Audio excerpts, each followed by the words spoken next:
Tears of Alesia, Episode 2, The Victim Turned Suspect. I can explain. I can explain. He raped me, Alesia continued. Lady, you better keep quiet and give that explanation to the police when they get there, the hotel attendant said. He then locked Alesia in the room with Mensah's dead body and went ahead with the police.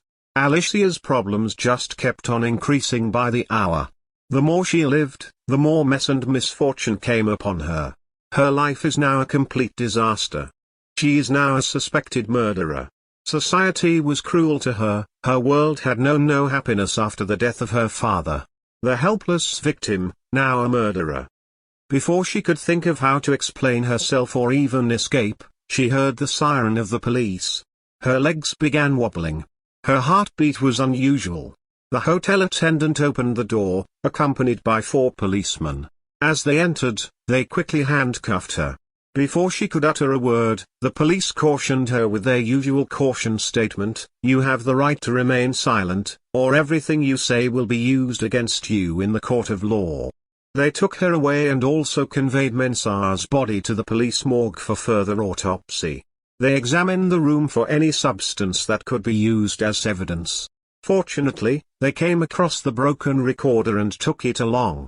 Alesia was kept in police custody for 48 hours before she was taken to court.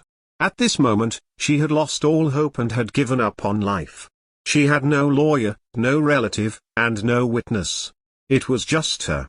How will she come out of this mess? The first day of the hearing began. At the court, a young guy dressed classically noticed Alesia. She looked familiar to him. He then came closer to where they stood at the entrance of the court to look at her properly. He recognized her immediately. This guy, by the name of Oscar, was the drunk guy who was pushed away by Mensah when he knocked on the door of the hotel. He is an undercover agent who only happened to be working on a case that involved prostitution.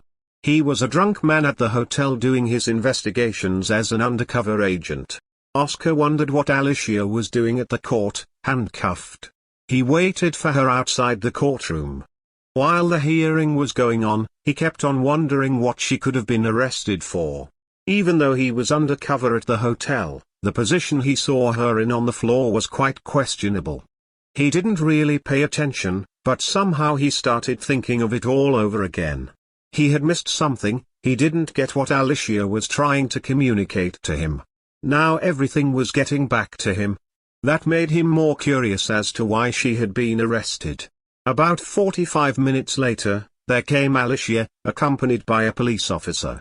Her case was adjourned. The judge adjourned it so that the prosecutors could gather more substantial evidence. Alesia was not granted bail. She was to remain in jail for 2 weeks from the given date will be due. Meanwhile, Oscar was permitted to talk to Alesia just for a few minutes before she was taken back to jail.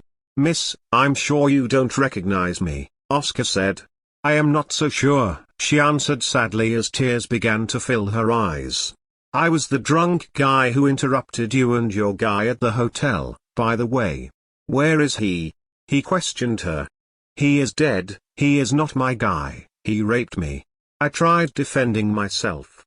Accidentally, he hit his head on the wooden frame of the bed." She narrated everything to Oscar. Instantly, Oscar believed her. That is unusual for detectives. They don't usually conclude on issues, but in this case, he was falling in love with her. Her sadness in her eyes made him feel she needed him. He didn't fall for her out of pity, but this is actually the first time he felt that way. It was true love. This brings us to the end of this episode. Please subscribe to my channel.